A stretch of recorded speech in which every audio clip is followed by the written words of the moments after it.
initially, thank you very much for such a fantastic event. It's been an absolute pleasure to be here, and I've really enjoyed it, and we'll continue enjoying it to meet you all. And so that's been fantastic. So just to start, a big thank you. To get to the actual reason here is obviously this feast, and to tell you a little bit about about my trip to get here. I started in London on the 1st of May 2006, and this was the third time I've tried to get around the world on the bicycle, and this time I've been a bit more successful than the first two. But just to give you an idea, from London, it's lovely, big tailwinds to get me out of England, and then the first country was Holland. The reason for going to Holland was because obviously it's very flat. What I didn't realise is the winds in Holland, and as soon as I hit Holland it was just a nightmare. I had days and days of headwinds, and I learnt something about pacing myself then as well, because all the Dutch riders, they ride very slowly, little old ladies on bike will whiz past, and then when you're kind of resting by the side of the road, so half an hour later they come tootling past and just wave and they're not sweating, and it taught me something about pacing myself. But eventually I managed to get into sort of eastern Holland and into Germany, the next country, and this I took a northern route across Germany. It's on a guided cycle path, but as I discovered, it tended to take you away from the nice roads, and you're immediately onto these kind of rough farm tracks and villages with cobblestones, which is again pretty hard work, but beautiful scenery. And a lot of them went through forests, and quite a few times in Germany I found myself in a forest completely lost, not having a clue where I was, because I've got no sense of direction. I carried 3 compasses, and I discovered in Germany that the one on my watch I hadn't calibrated, and the 2 cheap ones that I had gave different directions to where north and south was, including the watch. So it was kind of a bit of a guesstimation, but I had plenty of time, so it didn't really matter too much. And but continued through there, and Germany was also the time it rained and rained and rained and rained, which is fine because once you're wet, you can't actually get any wetter. So it's only if you're a bit wetter. Excuse me for interrupting. Could you please speak louder, please? Okay, I'll try my best.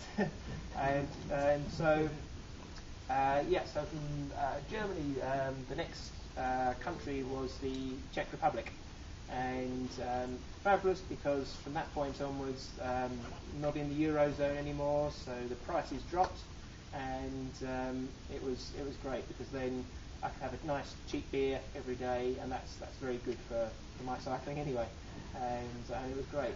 But the first city there was Prague to head to, and the way into Prague is along the Vltava river, and someone gave me this great tip that I should follow the cycle path, or a path that went along the river, and this path slowly degenerated into a narrower and narrower and narrower track with a 6-foot drop down to the river and a big bank up to the side with trees, which in the end I just couldn't ride at all. This was about 10 miles. Halfway along this, I came to a fallen tree, large tree, right across, and everything was wet because it was still raining. And at the time I was using a trailer, not the bags on the back.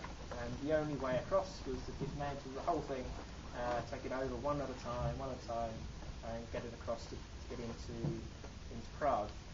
By the time I got to Prague, it had been a really long day. I was absolutely knackered and very tired. Translation,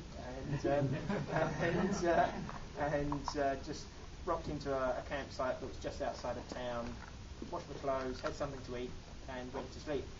In the morning, I found a bit drafty in the tent, and the tent was open, and I'd been robbed in the night. They'd come in, and whilst I was asleep, and they'd stolen some money for me, but luckily the bike was untouched.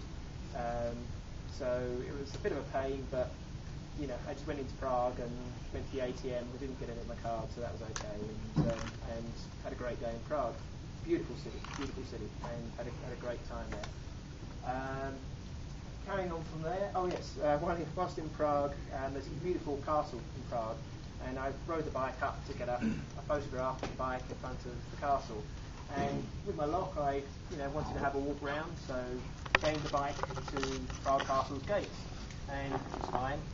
When I came back, the police were there and expressed their opinion that really English people shouldn't chain any farthings to the gates, and were very upset about it, and I had to negotiate my freedom from them because they were a bit upset, but I think they thought it was more trouble than it was worth to do anything further to me for that, but that was fine. Carrying on from there, I went through Slovakia was the next country. Slovakia is absolutely tiny, and I think it took me a day and a half to cross Slovakia, so not a lot happened there, to be honest, but that happens sometimes, which can be quite nice. After that, the next country was Hungary. Fabulous country, incredibly friendly people, and it was just a real pleasure to be there. First city was Budapest, and here it was just absolutely gorgeous. They had beautiful Turkish bars there you can just relax in, and I went and had the day's treatment. A big, muscly Turkish lady pulled me to pieces and left me feeling quite stretched. But you come out of there as a new man. I highly recommend that if I get the chance. And here as well, the heat came, and obviously England is renowned as being a very hot country, but here it was something I've never experienced. Just it was so hot, but then you'd get a thunderstorm, and it'd all fall for 10 minutes, and then you get a sauna from the road. And a lot of the time you ride when it's raining, but when it stops you get off the road because it just all steams up and you're in just a sauna. That was hideous, and I didn't enjoy that part of Hungary too much, I have to say. Carrying on, next country on the route was Serbia. Now, I wasn't really sure what to expect from Serbia because of the Balkan War, which is still fairly recent, and England and the US, we bombed them quite a lot. So I was interested to what their reaction would be.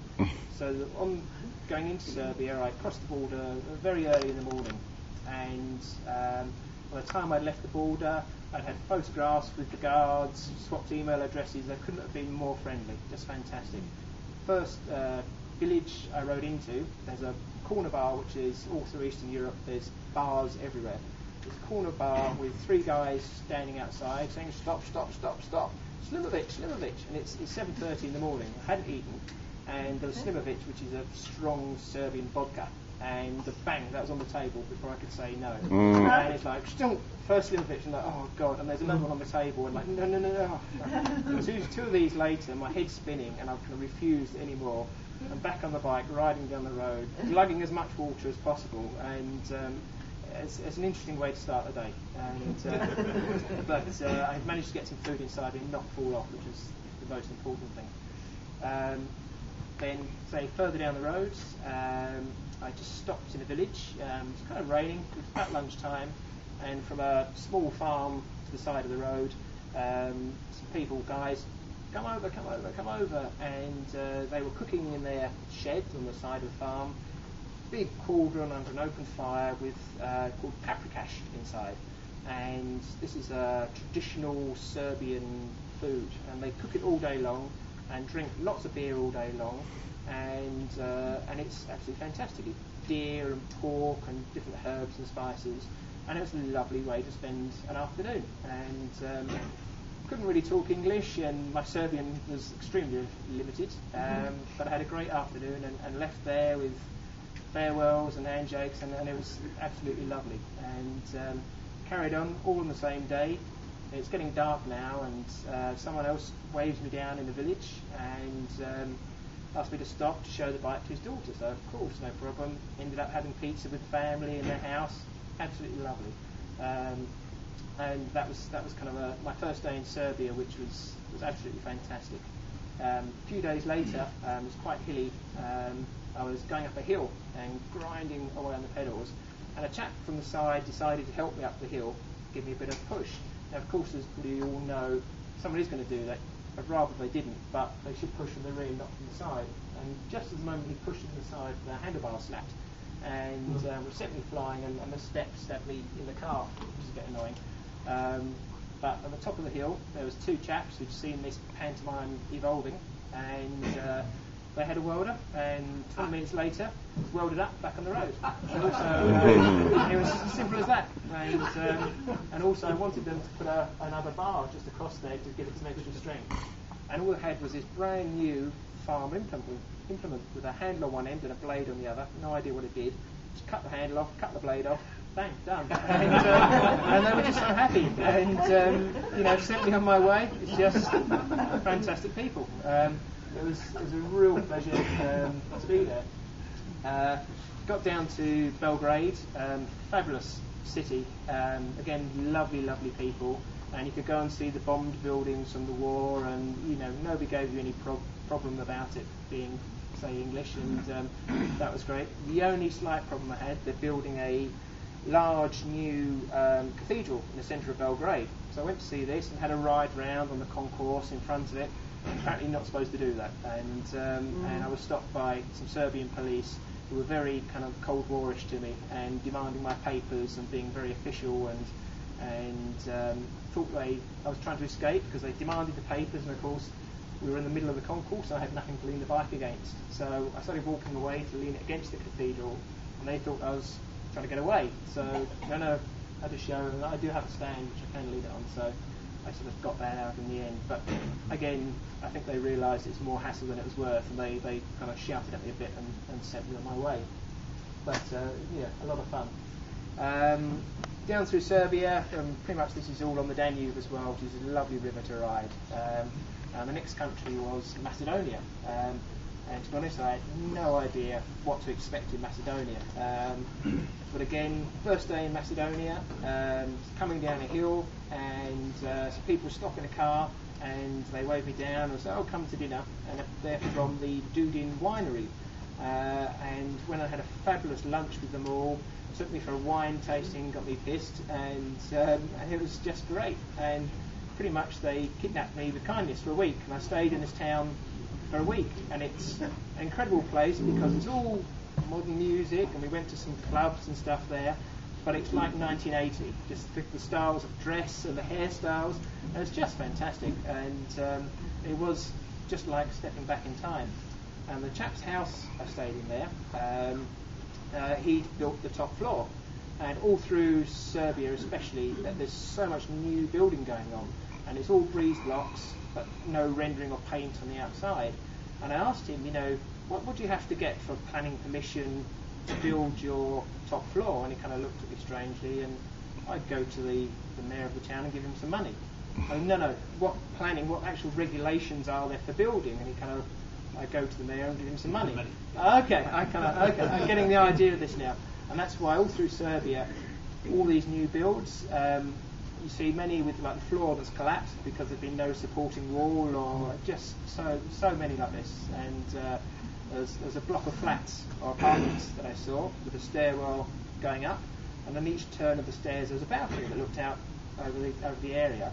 And the way they were building it, the big blocks, they're just putting them down, putting one on the other, one on top of the other, so they're this high, but no concrete or cement between them, and they just rendered the outside. So in a few years' time, someone's going to be leaning on that wall looking out, and they're going to go flying. But that's the air and give them some money. Yeah, exactly. So that was pretty bad. But carrying on from there, next country was Greece.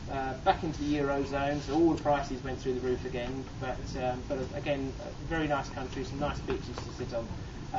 But also, this is when some serious headwinds came, and really struggled. I had days where I couldn't ride it. I had to walk the bike because I couldn't ride into the winds. They were so strong. And this is, as you all know, again, is not a great deal of fun. But I kind of struggled on, and then it came into a sort of slightly more mountainous region.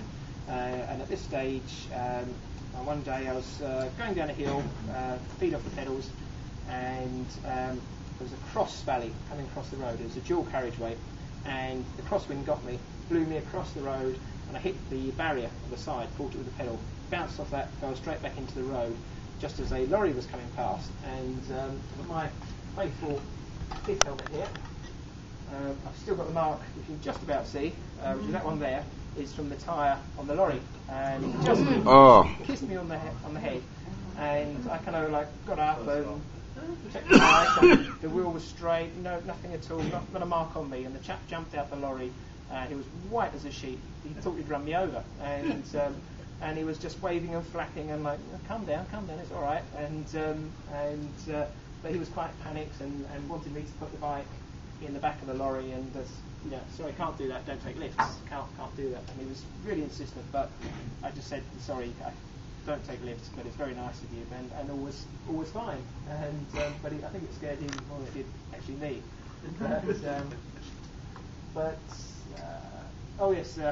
Further down into Greece, kind of the roads, the way it takes you into the country, you're on a motorway, on a highway, and you've got no choice. There's nowhere else to ride. And the police stopped me on here and started flapping, saying I couldn't ride on the highway. And it's, well, where else do I ride? And they're kind of, you've got to go back.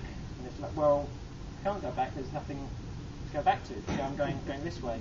And in the end, they said, okay, you can stay on the road, but you've got to ride slowly and stay over to the side. Pretty much what I was doing. And, that is okay, policemen around the world. So they were happy, so that was good. Next country was Turkey, and I entered there through Istanbul. Now, the road into Istanbul, that's a seriously busy road. There's 6 lanes on either side, and kind of road rules, they're not overly regarded by the drivers. So everyone's supposed to be going that way, but not necessarily. So you've got cars coming back at you, you've got donkeys and carts crossing the road, and obviously stray dogs running around, and just lots and lots of traffic. And the suburbs spread out 4 miles. I think the population is about 25 million for Istanbul. But with a great deal of care, it took me 2 days to actually get in. I did get in unscathed, which was great, and an absolutely fantastic city. Ever get the chance, Istanbul is absolutely wonderful. Spent some time there. Then the road out of Istanbul is just about another 100 miles of just urban sprawl. So what most people do, and what I did, you can go south, and you're not actually cheating, so you're not actually going any further east. It's like a half-hour ferry ride, and it puts you into the area called Yalova. And here is just countryside, and it's all the peach and fruit-growing area, so it's beautiful. Going along there, and was riding through all these lovely peach orchards, and I'm just like, oh, the peaches, and they're just hanging from the trees. And I thought, no, these are not rich people, and I'm not going to pinch the peaches. But I was sitting under a tree one day, and the farmer came out, and he saw me sitting there, and it was so lovely, and he just gave me, in the end, I think it was 11 peaches. 3 would have been more than sufficient, but he gave me 11. And I can't just leave them, so I sat there and ate 11 peaches. It was lovely, and so they don't travel very well, so you've got to eat them. But they were great, absolutely great, and very, very friendly. From here, I kind of went into what I kind of term as the kind of the Badlands of Turkey, which are kind of rolling countryside of just mile upon mile of wheat fields. Now, I do have a map, and what I didn't realise before this stage, that like maps at home and maps here, they are accurate. There's a village or a town, it shows it on the map. In Turkey, it's kind of not really very accurate at all. It shows the road roughly, it shows towns, but I think someone's just thought, yeah, that'd be a town, I'm sure. So often these badlands just completely lost. And when you came to a town or village, it bore no resemblance to the name on the map. And you'd ask a group of people which way to this, further east, and 2 would point that way, 2 would point that way, 1 would point that way, and 1 would point that way. And so we'd never go back, and it was completely hopeless. And but in this area, all the wheat was being cut at the time, and so I just pull off the road and just go down out of sight and camp in the cut wheat fields, no problem. One night, fast asleep, and then it woke me up the smell of burning. It's a bit strange. I suppose I could better have a look. The tent, and the field's on fire, and which is inconvenient, to say the least. And what it was, they burn the fields off just as you do at home, but there they do it in the middle of the night. Which was not that good, because pretty much I had to get packed up as fast as I ever got packed up, which is literally a case of pulling the pegs out of the tent, big thing, grabbing the bike and trying to drag it over the road into like the next field. And so that was a lesson I learned about camping in Turkey in this area. But finally I did make it back to a main road and found out where I was, and I hadn't gone too far off route, but it was two sides of a triangle I'd been riding for a few days. And this put me into an area to go and try and find the Gordian knot, which Thomas Stevens had been near it, but they actually hadn't found the site. I think they found it about 30 years after he'd been through. But I went to the actual site, and it's very interesting, but it's pretty much a big dusty field, but very interesting. Coming out of here, I ended up back by the end of that night on, it's like another highway, and the only place to camp was like a short little track that went down under the highway back up the other side. So I pitched up the tent there. It's very noisy. It wasn't a nice place to camp. And I'd gone to bed. I think it was about 11 o'clock or something. A car pulls up, and if anyone comes and when you're camping, you always see who they are. And it was this strange guy, and he kind of told me he was part of the Turkish army, had been in Iraq, and he'd blown his finger off on his gun and this exploded, or some strange story. And he was very interested in what I had in the tent, which kind of made me a bit suspicious, but he was insistent that I took a photograph of him. And he said, oh, you've got to send it to him. But he only gave me a strange number to send it to, and I was trying to explain, well, give me an email, and I will, but that was lost. But I finally took a photo of him and finally got him to go away. I thought he was gone. Then about 4 o'clock in the morning, the car pulls up, and I, oh God, who's this? Out of the bag, out of the tent. And it's the same guy again, and this time he's brought about 4 of his friends with him. And it's like, oh, for goodness sake, it's 4 o'clock in the morning, and one good thing, because it's Turkey, it's a pretty dry country, they're not going to be drunk or anything, so they're all sober, and again, they wanted me to take a photograph of him, and of the group, which I duly did, and thankfully they went away. Next day, I'm grinding up a hill, and there's a long row of parked lorries queuing somewhere. Out pops the same fella trying to wave me down, and it's like, mate, you're a stalker, leave me alone. And so I didn't bother stopping and carried on, and thankfully that was the last I saw of him. Into Turkey, one of the things I researched about Turkey was the dogs. Now it's a very traditional, once you get out into the countryside, they have big herds of goats. And they're everywhere, just like it was 500 years ago. A guy on a donkey. Now, to protect the goats, they have these large, mastiff-type dogs. So this big, long white coats, and they have a steel collar around their neck with these 6-inch spikes on, so the wolves can't grab the dogs by the neck. Now, these things, there's no fences there at all, and these dogs are kept hungry and kept vicious. They're working dogs. But the other thing they obviously like to eat is anyone on a bicycle, especially a penny farthing. And I say I'd read about them, and so in anticipation of these, I carried my whip. Now this is the most efficient thing for getting dogs. You've got a nice crack to it, and I couldn't outrun them because they would see you coming. So you have to jump off and beat these things off with the whip until the goat herd comes over on his donkey laughing his head off and cracks them with a stick or grabs them. And they're just horrendous. They scare the life out of you because they're so vicious, and the teeth are enormous. They're like small lions. And sometimes you would see a herd of goats going up 3 or 4 miles down the road, and you're going to have to go through this whole performance with every group. And it was just a real pain. And I say guns were readily available there, and I was almost tempted to allow Thomas Stevens to buy a gun and shoot some of the dogs, even though I love dogs, but I just considered that probably caused me more problems than it would actually solve. But I say they were a real pain. Further on in Turkey, I'm very precious about the bike and riding it. Everyone here could ride it, and that's no problem, but as you all know, people can very easily damage it. And if they're at home, if I'm at home, anyone can have a ride. Because if they fall off and damage it, I can just go and fix it, it's no problem. But on this ride, I haven't got a workshop available to me, so I don't let people you don't know how to ride it. And I was in a garage one day, I'd lent it outside, and just buying some water, stuck my head outside, and there's this big fat Turkish guy sitting on the bike. Was his friends taking some photos. So I got a bit upset and run out and dragged him off the bike, and he didn't know how to get off. And my biggest fear was them obviously putting their feet in the spokes and climbing up the spokes to try and get on the bike, because they don't know about the step. When I dragged him off, he didn't know the step was there, so I don't know how he got on, but nothing was actually damaged.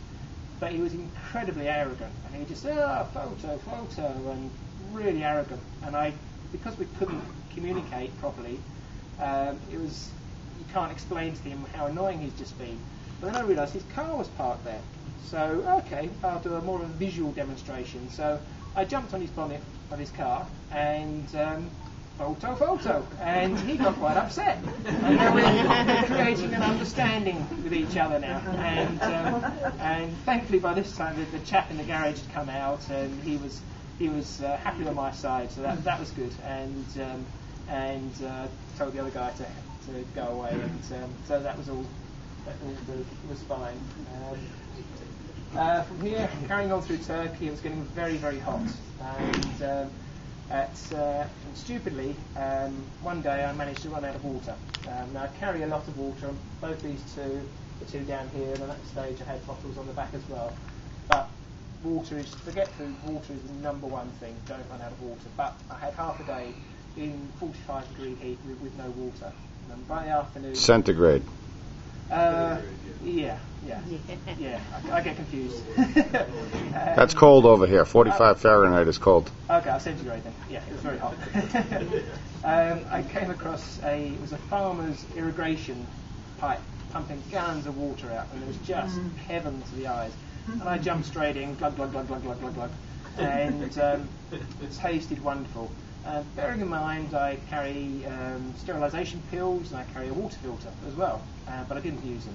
And a few hours later, it was, hello, there still was a bit of gurgling going on in there, and that succeeded to 10 days of dysentery, which is not nice. And unfortunately the next town I came to was a baking hot town, and I just got myself a cheap motel or hotel room which had no fan, obviously no air conditioning there at all, just roasted in there. And the first 3 days just shut myself in the room and just sipped water before I could actually leave the room. And went to a local chemist and pantomimed the symptoms.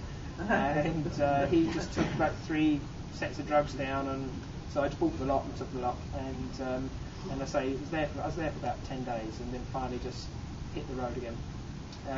The road I got onto was then heading north up to a city called Erzurum, which is in eastern Turkey.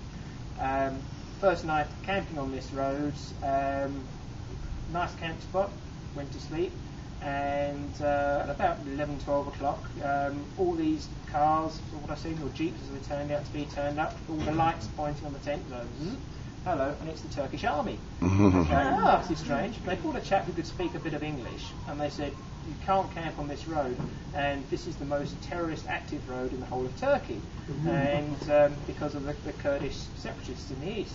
And I said, it's fine, really, don't worry about it. But they were very, very insistent, and they made me pack the tent up. But they had brought a chap from a local village whose house I could stay in, which was very generous, but it's a couple of miles away. And so this is the middle of the night, and I said, well, I do have a lamp, but I haven't got any batteries for the lamp, because I don't really ride at night.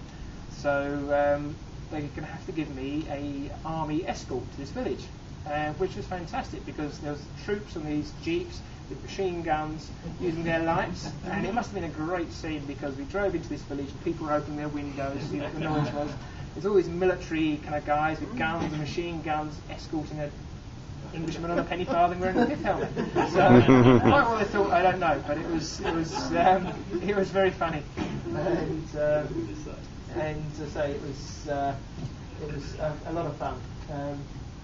But I carried on. Prince Harry or something. Sorry? They probably thought you were Prince Harry coming in. You never know. He's got more money than me.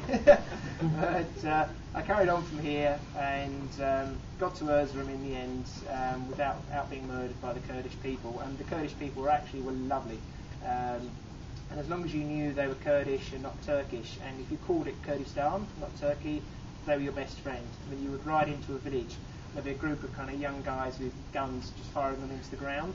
But they were lovely. They'd buy me drinks and just absolutely fantastic and so nice. And lots of military checkpoints on this road. And on one occasion, I could see the base up on top of the mountain, and they were with their binoculars. And what's that? And he's called his friend over, given him the binoculars. He's looked and kind of rubbed his eyes and looked again. And when I came to the top, they arrested me, took me into the base. But as it turned out, this was fantastic because they would take me away from the bike.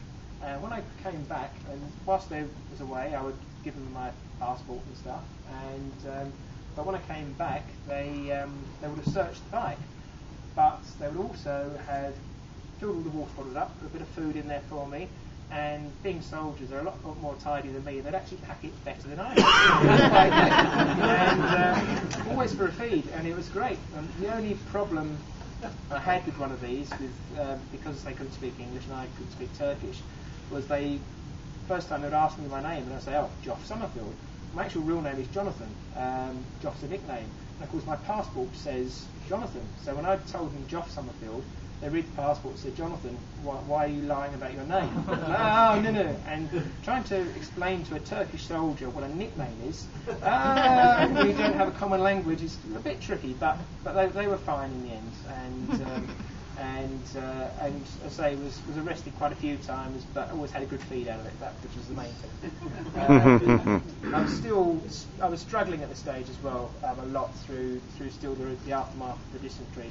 And Eastern Turkey, the food you could get there was basically kebab-based food. So all protein, you couldn't get any carbohydrates, and I couldn't put the weight back on that I lost, and was, let's say, struggling a lot. And I got to Erzurum, and with a bit of palaver, managed to get a visa for Iran, but only a 20-day visa. And by this stage, I was down to doing about 20 miles a day and being absolutely shattered, and couldn't do any more than that a day. And from the border to Tehran, the first place I could get an extension, was about 1,000 miles, and it was all mountains, and there was just no way I could do it. So I ground to a halt by the side of the road and just decided I've got to have a change of route now. And so I decided the best thing to do is fly to a Western country, so fly to Australia and get good food and get healthy again. Because especially when you're far away, as you kind of discover, health is number one. If you're feeling sick and feeling grotty, there's not a good doctor to go and talk to. So you have to be healthy. And so I hopped on a train to get me back to Istanbul, because it was the only place I could fly from. When I arrived in Istanbul, the station is on one side of the Bosphorus. You have to take a short boat ride across to get into downtown Istanbul, where all the hostels are. And I was waiting there, and I was really, really tired, and just waiting for this boat. And it's the middle of the night. I'm standing there with my arm on the saddle, just waiting.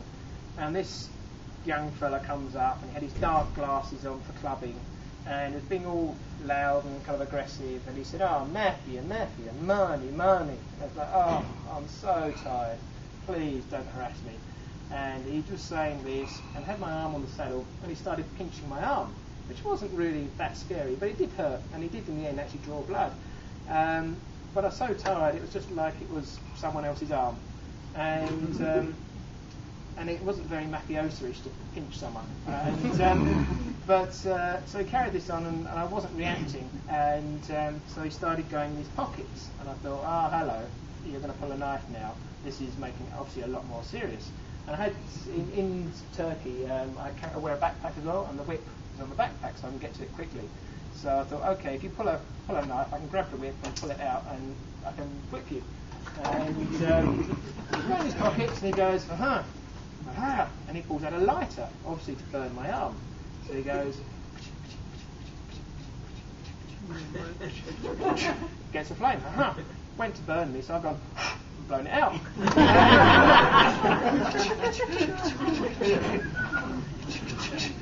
Gets a flame, blow it out. And Mr. Mafioso isn't actually looking that scary now. It's looking pretty silly. And thankfully at this stage the boat comes in, and I get on the ferry, and it takes me across the Bosphorus.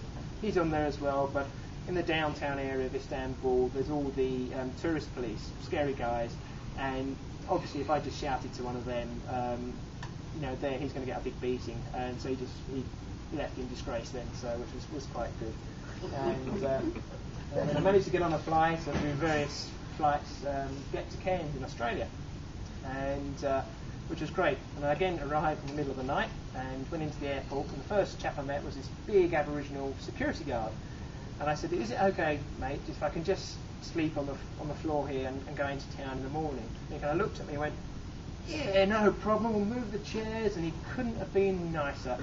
Rearranged the big area, put your bike behind there, I'll come past every half an hour and check you're all right, and it was absolutely fantastic. And the next morning I went into Cairns and just stuffed my face with great food, which was lovely. And that was a breakfast I remember for a long time. And that was absolutely fantastic. Once after a bit of recuperation in Cairns for a few days, which involved in the youth hostel there, in the room were pretty much Irish lads, and which are known, they're good lads and good fun, and they like a good drink. And the first night there, I was still dog tired and just wanted to just have an early night, but they were insistent that I came out, but I was saying, "No, I'm just going to sleep." They said, "Thank you very much." Then they said, "It's the wet t-shirt competition," which just broke me. And so I went and was involved in, or witnessed the fine Australian piece of culture, which was enjoyable. Once back on the road, again to free camping again, and first place they had these big cane paddocks in Australia. And they're fantastic for camping behind because they're very tall, with paths that go round, you're away from the road, can't be seen, absolutely perfect.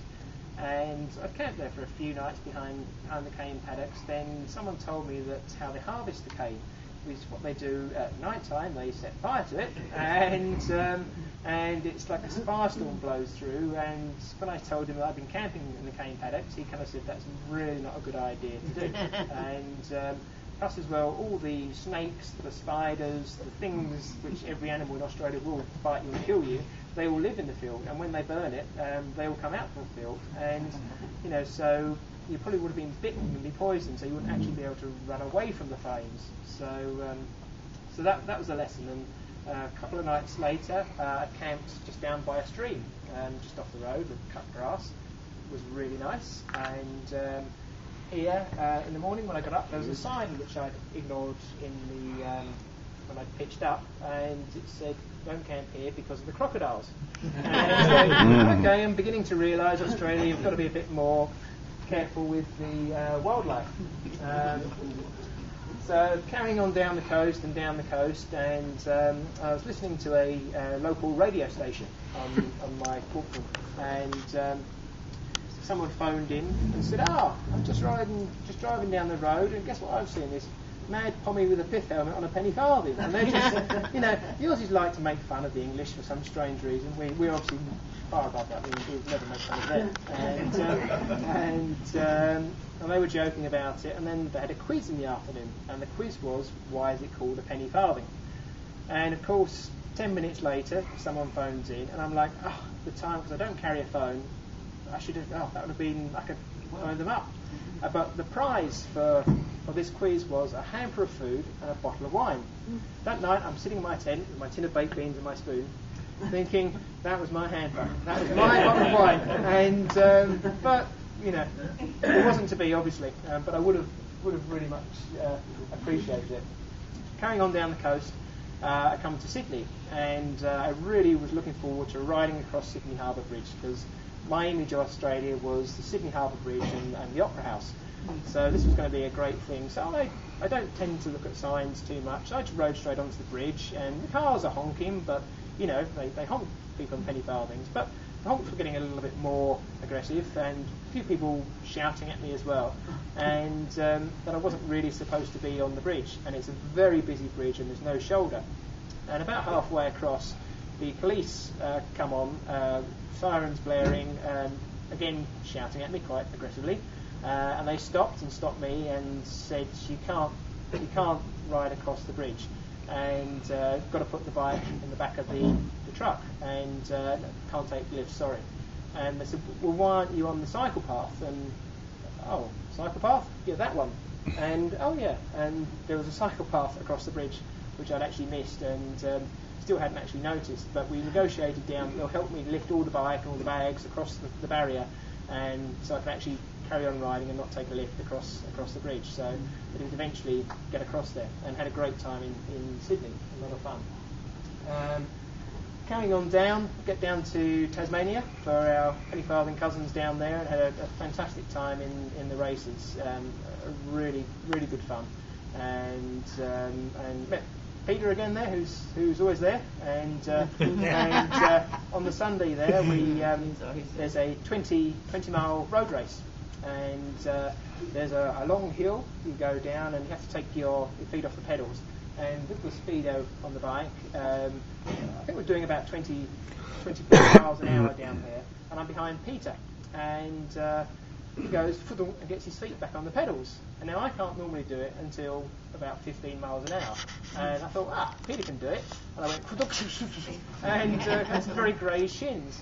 And by the time I'd slowed down and got my feet back on, Peter was miles up the road and left me in his dust. So that was a demonstration of experience of penny farthing riding, and which I appreciated. And so I had a great time there, and on leaving Australia, next country was New Zealand. I'm at the airport.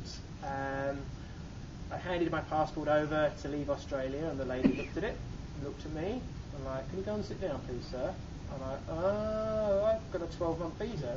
This is fine. She came back, and he said, oh, you've overstayed your visa. Now, when I got the Australian visa, I did it online, came very quickly, and it came through, and I just clicked I accept, because you never read the small print. And what I'd actually got was a 12-month visa, which I was supposed to leave every 3 months, which was not a lot of good, because I'd been there about 6 months. So I'd overstayed the visa. So I'm banned from Australia for 3 years. And but I've served about 18 months of ban so far. But I shall write back to them and apologise, and try and be allowed back fairly soon. But on to New Zealand, and absolutely beautiful country. It's absolutely stunning. Just the scenery. I went up to the west coast, and it was just glorious. And here, one of the biggest problems there I found with the camping again. And here you've got mosquitoes like we have at home. And when a mozzie's biting you, as you know, you can feel it. And in New Zealand they have sandflies, which are lovely little things, because when they're gnawing away at you, you can't actually feel it until they've eaten you and you've got the sting. And I had at times 90, 100 bites on each leg, just from these horrible sandflies, because you have to walk around because it's so beautiful, but they'll get you, and they're hideous things, and they're just the worst insect so far. The only small problem with New Zealand is the truck drivers. Now, they're number one for the worst drivers in the world, and I found twice in the South Island, on a dead straight road, you could hear the trucks coming and they won't pull out. And twice on the South Island, they ran me off the road, and then once in the North Island, one just clipped me and had me off, took a header, which is quite amusing because there was a big roadwork sign there. And when I was going over, the pith hit it right in the centre of the road sign, knocked it over, and I fractured my wrist, and which is a bit annoying. And the truck didn't stop, and I just pulled the bike up, and it was right on the coast, and there was a big sea wall there. And on the top here at the time, I was carrying my journal, and obviously a very precious thing to me. But the bungee cord had come off in the accident, and when I pulled the bike up onto the top, one-handed, the journal fell off and fell down into the sea, which was about a 10-foot drop. And the only way down was about a quarter of a mile run up the road, climb down some rocks, then run back up the beach, and the sea was right up to the edge, which is really annoying because I was all battered and bruised, a fractured wrist, and climbing down these rocks to get it was rather a pain. But thankfully I did retrieve it, and that was a kind of an annoying thing. But I don't know why. The drivers were fantastic, but the truck drivers were pretty horrible. But the other great thing that I really enjoyed about New Zealand is the water, because you can just drink from the streams, drink from the lakes, beautiful glacial water, just best water I've ever tasted, and you just drink it. You don't have to worry about boiling it or anything at all. After New Zealand, my route had been quite flexible, and I was considering at the time just flying to the west coast of the States, coming across the States and finishing. But I hadn't been to Asia, and I kind of felt that the journey needed something more, and I wanted it to be harder. So I thought a really good idea would be to fly to China. So hopped on a plane and flew to Beijing, and landed in Beijing, and it was, to say the least, a culture shock, because after the Western countries, China was just absolute bedlam. People everywhere, rickshaws everywhere, and it was tough. Getting into central Beijing, I didn't have a map, only had a map of the whole of China. And my map, again, was wrong, because it showed the airport to be in the southeast. It was in actual fact, I think it was in the northwest. And this was a real pain trying to get into central Beijing. And nobody knew the word Beijing or centre or Tiananmen Square. And it took me about 2 hours to do a 20-minute cycle, but I eventually got there. And in the centre, there's obviously the famous portrait of Mao on the Forbidden City, and I wanted a picture of the bike in front of this famous picture.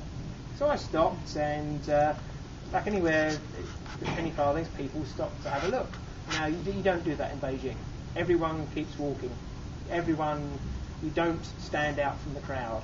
And I'm stopping, taking a picture, and people are stopping, and the soldiers are just like, no, you can't be doing this, and they're shouting and screaming at everyone, and they're shouting and screaming at me to, keep moving. And but I got the picture, which was the main thing. And I wanted to ride on Tiananmen Square as well, and they barred me from about 3 entrances, but I managed to sneak in at the bottom and have a ride round, and I got to ride on Tiananmen Square, which was great. Out of Beijing, I wanted to go north because I wanted to ride on the Great Wall of China. There's a motorway that goes up to it, and again the police stopped me on the motorway and said you can't ride your bike on the motorway. Not a common language, but that's obviously what they were saying. And again, they wanted me to put it in the back of the Jeep, and no, can't do it. So they negotiated it down. So I had a police escort along this motorway until they got me off the motorway into the Great Wall, which was great. Police car, flashing lights. Very safe way to travel on a motorway. Got to the Great Wall, camped under the Great Wall, got in there very early, paid the ticket, and then just carried the bike up because I wasn't sure if they were going to let me ride on a kind of quite important historic monument. But the looks on their faces at the sunrise, carrying the penny farthing up onto the wall, I think they were too shocked to actually stop me, and got it up on the wall and rode it on the Great Wall of China, which was a lot of fun.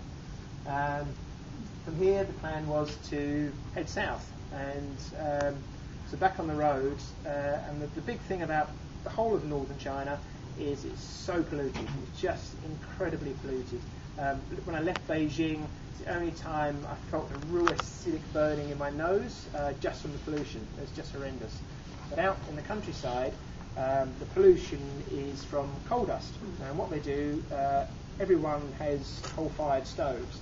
And they mine the coal, grind it into dust, then compress it into these briquettes with holes through, and that's what people burn in their stoves. The thing is, when they transport it, they just transport it in open trucks, and the coal dust goes everywhere. So you end up breathing it in. It's by the side of the road, you get covered in it. And the Chinese soap, you have to really scrub to get this stuff off. And you're like a panda the whole time with your sunglasses, and it's just awful. And coming down the road, not too far south of Beijing, there's a chap standing by the side of the road, waving me down, asking, come in, coffee. And I'm great. And to my surprise, in the middle of nowhere, there's this big glass, hermetically sealed Chrysler Jeep dealership, which is... but the doors open, brought me in, they closed, and I'm absolutely filthy. I'm black as the ace of spades, and it's and they're all wearing, the girls, and they're these crisp white shirts, and they just want photos. And so pretty much arms around these girls, and arms off with big black marks over them. They were just happy as Larry. And they had the Jeeps there, and they wanted me to sit in the Jeep. And this thing had got tan leather seats in it. And okay, so I sat in the Jeep, we took the pictures, got out, and there's a big arse print on the seat. But you know, that's fine. They were quite happy. But the amazing thing with this, they had internet there, and I showed them my website, and the last pictures were of New Zealand, and a picture came up, and they all went, whoa, whoa. And the thing they were amazed about was the sky. They hadn't seen blue sky before. They could not believe the sky. Nothing else in the picture was any interest to them, just the sky. And it's just really sad in a way, but fascinating. So this was a good start to China. Carried on further down and became a bit more mountainous. And one day I'm grinding away up a hill. I could just about ride it. And a lot of traffic around, and I came to a section where there were some parked cars just parked in the road as they do there, and some cars parked off to the side. And all of a sudden this young girl stepped out, because they don't ever look. The car drivers never look when they pull out, the pedestrians never look out. She just stepped out straight in front of me. So I had an option. I either hit the car on the left, I hit the car on the right, or I run the girl over. Now I thought the best thing all round would obviously be to run the girl over, because she learned something. It's a softer landing for me. It's great for everyone. So I ran her over, and I fell off, and she wasn't badly hurt, and I'm sure I've probably done her a huge favour, because every time she steps out now, I'm sure she will. And it was great, and nothing was damaged, and I say she was fine, good time, and it would be great. Carried on through China. I came to a town called Linfeng, and this is another typical generic town in China. And what they do, they have a big kind of boulevard road through the centre, then have another side road for all the bicycles, because there are thousands of bicycles. And I was riding through, being very careful because of the pedestrians and the people. And there's a Chinese peasant, and they wear blue smocks and straw hats, and was riding on the big old flying pigeon bikes. Came past me and then dived in front of me, laughing his head off, obviously trying to have me off the bike. And I shouted at him, and that just made him laugh all the more. He dropped back, did it again, and I've shouted more abuse. That wasn't working, so okay, I'll stop, jump off, he can carry on, fine. But he just stopped up the road and waited for me. I thought, okay, I've tried the shouting, I've tried stopping, that's not working, I'm not going to fall off it and break an arm or something in China. So my faithful friend here was waiting for me on my back still, so I let him drop behind and waited till he came past, and I pulled the whip out and I gave him a cracking blow across the shoulders. And he squealed like a pig. It was lovely. It was a perfect shot. And he went, ooh, and went flying off down the road, and it was done. He was gone. So I'm not proud to say I've whipped a Chinaman, but it's, when in Rome, you have to do what you have to do. Carried on down through China, and the next country on the agenda was Tibet. Now, a Chinese visa allows you to go to Tibet. But you also need what's called an alien travel permit, and to get one of these, you can only get one if you're with a group. You can't get one as an individual traveller. So you have to get around this, which is basically you sneak in. So on the border, there's obviously a military checkpoint, and there was a run-down, hideous guest house which I just stayed in, and the soldiers came out, they took my details, and at this point the road forks. You either can go off to Tibet, or you can go south of Yunnan. So all you do is you just say, ask them about Yunnan, very good, and yeah, I'm going to Yunnan, and so they think you're going to Yunnan. 4 o'clock in the morning, when all's quiet and everyone's asleep, you just creep out of this room, and of course there's no lights there, so it's pitch black. You can't put any of your own torch lights on at all, because you'll just be seen. Creep out, and you creep under the barrier, you creep across the border, and you're in Tibet. Easy as that. And it was fantastic. And the road from here to Lhasa is about 1,500, it's about 2,300 kilometres, and I think it's 16 high passes you have to get over, which are all above 13,000 feet. And all the military checkpoints along this road, you can find out where they are on the internet. And so I knew where they were, and there was 5 of them, I think it was. And again, the same technique. You camp about a half mile before the checkpoint, creep through in the middle of the night, or just when there's a crack of light, as I started doing, so I can actually see where I was walking. and creep through. Only one time was I nearly caught, and it was over the Salween River, and there was a barrier. Walking up to the barrier, I went to sleep, and then I came to the actual barrier itself, and I hadn't seen, but there was a Chinese soldier leaning against the wall with his gun, fast asleep. And I stopped, and I didn't want to look at him because I didn't want to wake him up. And then everything sounds like you're making a lot of noise, because the gravel and the crunching, and getting the penny down and under the barriers awkward as well. But thankfully he didn't wake up, and my heart's kind of going like mad. And I carry on across the bridge, and I think I'm home free. And then, of course, there's always a barrier at both sides of the bridge, which I'd forgotten about stupidly. Came to the other side, and this time I've done the same thing again, except the soldier's standing there, fast asleep with his gun. And it's and you're kind of like looking at him, and he hasn't woken up. You're just trying to creep round, back under the barrier, and it just sounds that everything you're doing is making so much noise. And thankfully he didn't wake up again, got it under the barrier, crept away, and all was well. But very exciting, very exciting. So carrying on, the roads were absolutely horrendous in Tibet. There's no tarmac, it's rocky roads, and with the altitude as well, it just feels like you have no energy at all. It's a real struggle. And you have to do the timing, so it take you 2 days to get over a mountain pass. You have to camp halfway up, but it's a juggle to see where to actually stop, because you don't want to camp much higher than 13,000 feet because you won't sleep, you'll get headaches, and you've got to camp high enough so you can actually get over the top the next day and down again, because you can't stay on the top. And this was a problem at times, but again, pretty exciting. And only once did I get caught in a snowstorm on the top of a mountain, and you just have to keep going. The only problem was coming down the other side, because you can't see the rocks on the road because of the layer of snow. There wasn't any ice, but it was a lot of hits I took, which are quite uncomfortable. So again, carried on down and down, and eventually got to Lhasa, which was again a fantastic city, really amazing place. And again, if ever you get the chance, that's the place to go, because the centre is like 500 years ago. People in all the Tibetans wear traditional costume. These ancient wrinkled faces, weather worn, are just incredible, absolutely lovely. But from here, headed towards Nepal. Again, a lot of big high passes to get to. One of those took me to Mount Everest and Everest Base Camp, and there that was the highest point, which was I actually got to, which was I think it was 16,900 feet, and there you're just so struggling for breath, absolutely exhausting.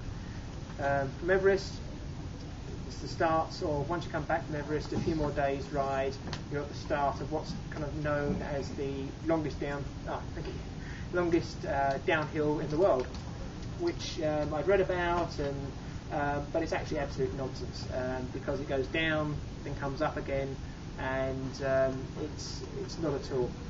And the start of this downhill,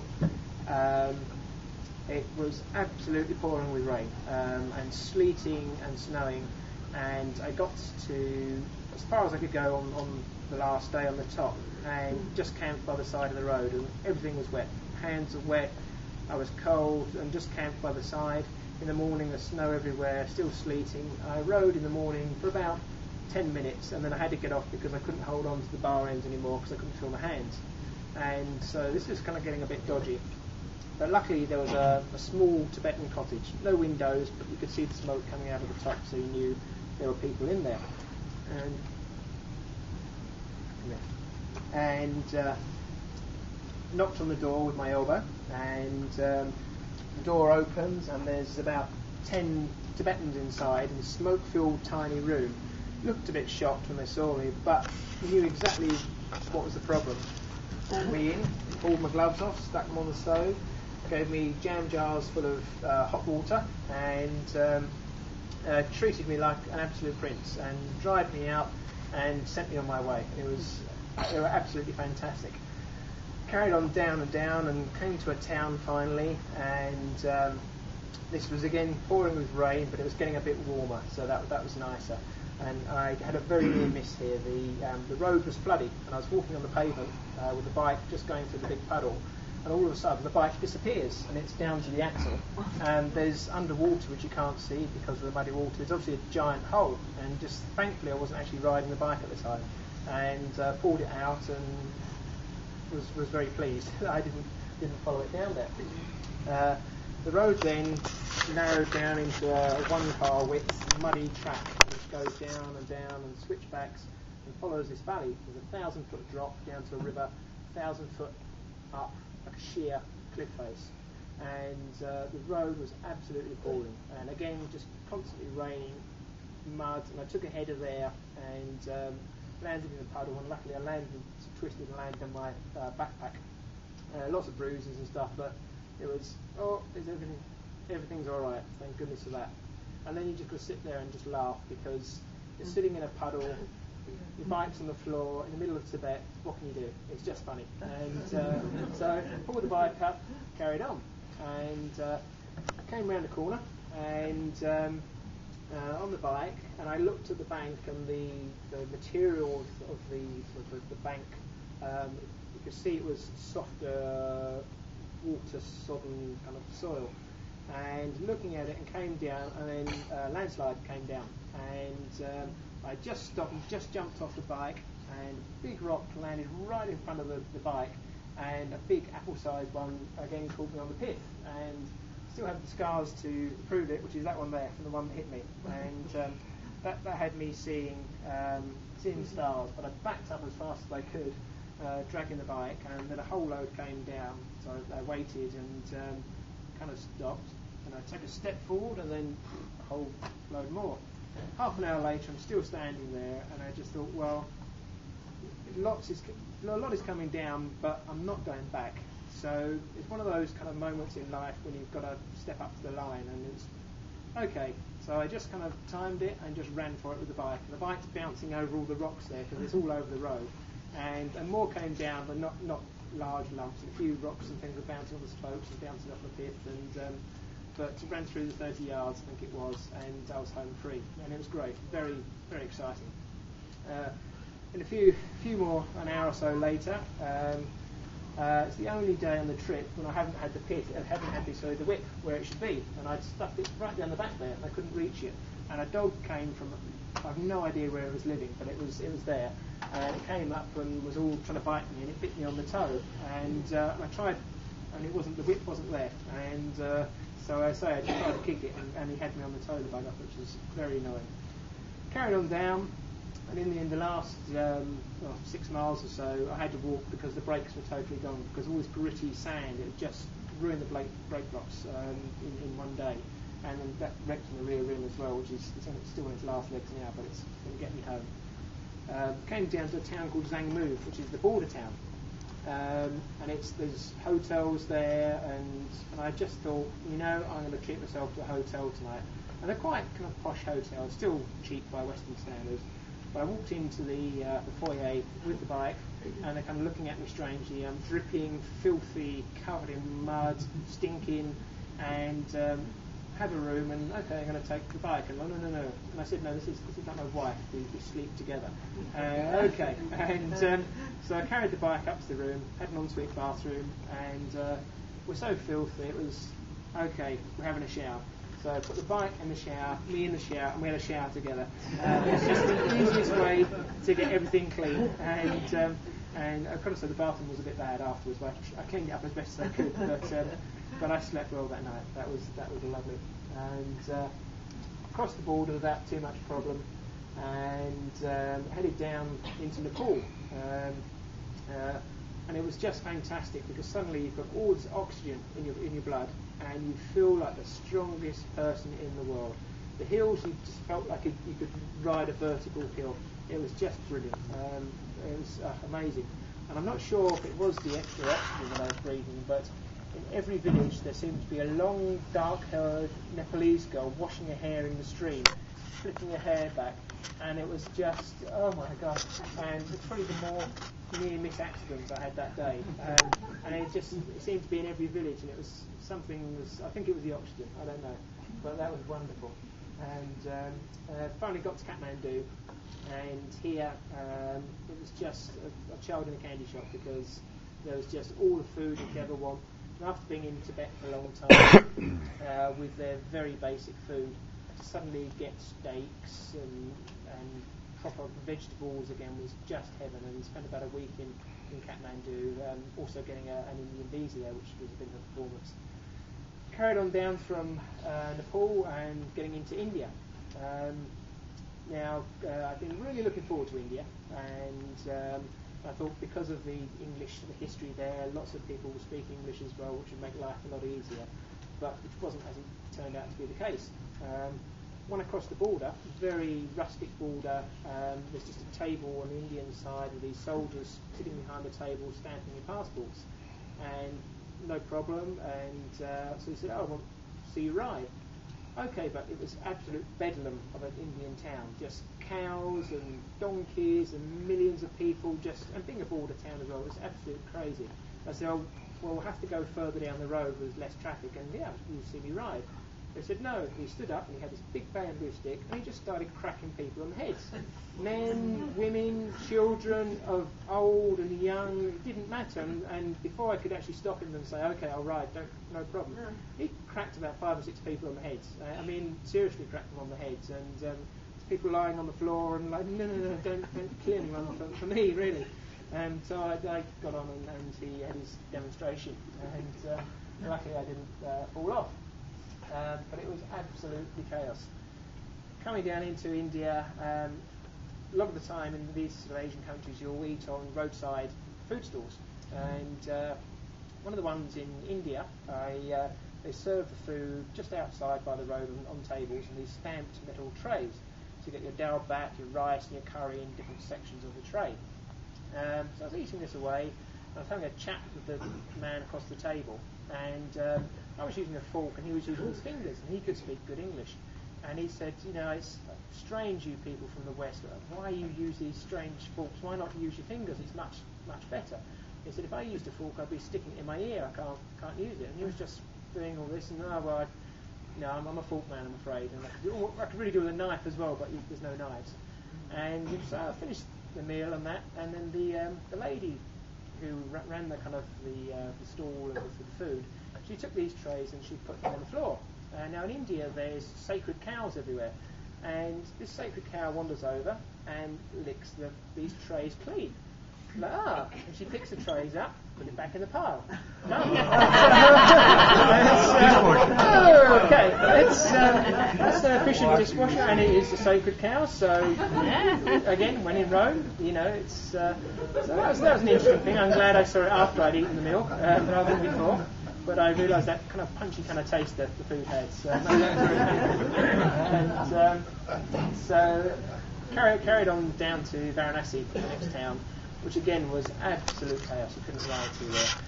And by this time I'd got another feeling for India. I say it's a beautiful country, absolutely beautiful, and but so different to every other Asian country I've been. In China, in Tibet, in Nepal, the people were absolutely lovely. You could stop and meet the local people who had nothing, didn't use money, just had cows or goats, and they would try and give you everything they had. In India, it was completely opposite. Every single person was trying to cheat you or rip you off, and this I found really, really wearing. I didn't meet anyone in India who was actually a nice person, who just was being friendly. Everyone, it was to try and get you in their shop, or if you buy food by the side of the road, the price is tripled. You always ask the price beforehand, because once it's in your hand, you've bought it, and there's thousands of people around you because you're a freak to them. And it really got to me, and especially on the road there, but you feel like Forrest Gump, because there's so many cyclists. You have a huge pack of them around you, like a swarm, and they're screaming at you constantly, just in Hindi, and not communicating, but just screaming at you. And you stop anywhere, they all stop and stare at you and scream at you and call everyone else from the village, scream at you. You stop to have something to eat, they all crowd round. You have about 4 or 5 people deep, just there staring at you, and you can't communicate at all. They're not interested in communicating in any way. I carry an A4 map of the world, with my route on it, so I can show where I'm from. In China, worked a treat. When they stare a lot as well. But you could show them, and they're very interested, and they're trying to communicate as much as they can, and it's wonderful. And in the end, you can just shoo them away, and when they realise they're kind of crowding you too much, oh, sorry, and they'll go away. India, no. You get the map out, not interested. They just want to stand there and just stare with you, just with deadish eyes. And it's just absolutely drove me spare. And carried on through India, got to Taj Mahal, which was absolutely wonderful. That's the most beautiful thing, man-made thing I've seen in the world, and that was wonderful. But still, what goes with it? Just the harassment from everybody, and the cheating. And one time, which kind of put it in context for me, I got on the Grand Trunk Road, and on there they had these kind of nicer for India, service stations, just where car drivers stop. And I pulled into one of these because there'll be less people around and they won't all come and stare at me in there, which would be good. And when I pulled in, there was a dirt area between the road and their kind of forecourt. And I thought it was hard-packed earth, but it wasn't. It was sand. And I rode into it, took a header. It was soft sand, so it didn't hurt and everything was fine. But I was covered in sand, a few grazes. And in the shop, they were howling with laughter, which, yeah, okay, that's not the end of the world. But I went in and I bought a can of Coke. And because of the header, I didn't ask the price. When I went to pay, 3 times the price. There's no prices anywhere. What can you do? There's absolutely nothing you can do. And they just had some entertainment, see me fall off, and then rip me off as well. And you just have to pay. It was my fault, in a way, for not asking the price beforehand. But this is a kind of a nice place. Any other stops, you can stop in restaurants where you get bills. The bill will always be wrong in their favour, and you go back and say it's wrong, and they'll deny it. You ask for the menu, no menus, and you look over the desk, there's the menus, take it out, you prove it's the wrong price, and it really wore me down. And in the end, I intended staying in India longer, but I couldn't take it anymore. I did meet people who said southern India is much nicer, very different, but I wasn't going to stay in India to find out. And so when I got to Jaipur, I got on a plane and flew to Thailand. First day in Thailand, walking around town, and a chap comes up to me and says, "Oh, hello, where are you from?" And I'm like, "Oh, here we go again." Blah, blah, blah. Had a chat, and in the end, "Oh, nice talking to you," and walked away. I was like, amazing, he's just being friendly. It was so nice, such a contrast. And the Thai people were, like everywhere else, were absolutely lovely. Couldn't be nicer. And a loop around Thailand, and the roads there are just the most perfect roads in the world. They're everywhere's flat, no hills, and you just roll, and you can just do big miles, and it was really nice. Get to the border with Cambodia, and then suddenly the tarmac stops in the line at the border, and then it's mud and dirt, and it's the most horrendous roads in the world. All sand and rocks and lots of sand. And the trouble is you can't go off the road there, especially for camping, because of all the landmines. And you still see like children, adults with legs missing from where they've stepped on mines. And anyone I spoke to said, do not go off and camp by the side of the road because of the landmines. So I did avoid it. But did a loop through Cambodia. Again, lovely people. Again, another roadside stall, getting some food. Sat down, had some meat, they were there. Finished the meal and just said, what was the meat? And he laughed and he went behind the stall, picked up a head and went, "Arr, arr, arr," and it was a roasted dog's head. I've been eating dog. So, which was like, okay. I mean, thought it was very funny, but it wouldn't have been a first choice, but it tasted okay. So. And again, then further down the road, I had a bowl of noodle soup somewhere. Ate it, and halfway through, there's a frog in there, like this size flat frog, and I pulled it out and showed the lady, and they're just so lovely, and she just smiled, laughed, took it from me, threw it to her dog, and laughed, and okay. So I just finished the food, and it was fine. So it was I didn't die from it, so that was important. Carried on through Cambodia, back through Thailand again, then down through Malaysia. This was really nice, Malaysia, because the people again were lovely, and the older people, because of the English history there as well, the older people could speak perfect English as well, and that was fantastic. So it wasn't just one age group I was talking to there. and that was really lovely. Back to the free camping there. One notable night I camped in a palm orchard, and I was attacked by an invasion of these tiny red ants, and I was able to get through the mesh of the tent and get in, and they were biting me in the tent all night long. I had thousands of them on things on me. In the end, I got in my bag and just pulled out around my neck, so they were just biting me around the neck and on the head, and with blotches on my face in the morning. As soon as the sun came up, I was out and up, and just running around naked in this orchard, just trying to get these damn ants off and shake all the tent out. And that was a sleepless night. And I tried to make a pact way back in Europe with ants that I wouldn't kill them, I'd throw them out of the tent. But I'm afraid I had to renege on that deal. Ants get squished. So, not that I like doing it. And so it was in Malaysia as well. Someone waved me down in this village, and the chap could speak quite good English. He said, his friend's got a penny farthing, one of these bicycles in the village. Now, I've had it at home plenty of times. People have tipped me off about penny farthings, and you go to an antique shop and there's a little wrought iron thing someone's made, and it's okay. Took me around to this bike shop. Lo and behold, there's a penny farthing in the bike shop. It was about a 50-inch, I guess. Had a strange contraption onto the side and another pair of jockey wheels, extremely well made to hold the thing upright. But apparently it was the only one of 3 penny farthings in Malaysia, and this chap had had it for donkey's years, and it was in his bike shop, and had a great stay with him for sort of half a day, just chatting about bikes, and it's the last place I expected to find a penny farthing, I have to say, but there it was.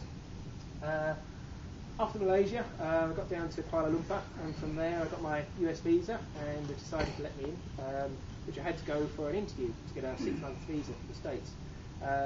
I naively thought that if I was going to go for an interview, I expected to be meeting the ambassador over a nice cup of tea, probably, but apparently it doesn't work like that. You sit in a big room with lots of other people and have to prove you're quite respectable. So strangely, they decided to let me in and come to America.